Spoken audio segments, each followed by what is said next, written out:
মাঠের ভিতরে ফাঁকা, আর বাইরে পরিস্থিতি অনেক ভালো আছে। বাইরে আপনার আইনশৃঙ্খলা বাহিনীর সদস্যরা এবং সশস্ত্র বাহিনীর সদস্যরা কড়া পাহারায় তারা ডিউটিরত আছে, আর অন্য কোনো সমস্যা নাই।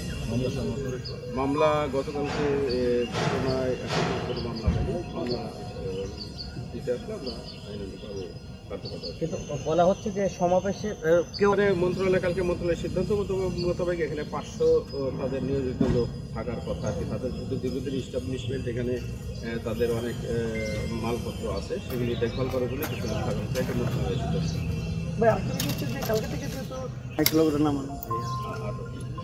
আর এটা তো আসলে জনস্বার্থে, জনগণের সমস্যা তৈরি করে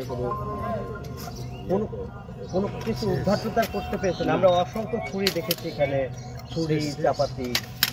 না, আমরা কোনো কিছু চারটি মরদেহ ধরেন সুরতল ছাড়াই আপনার তো আর জান নাই, নিশ্চয়ই সুরতল করছেন।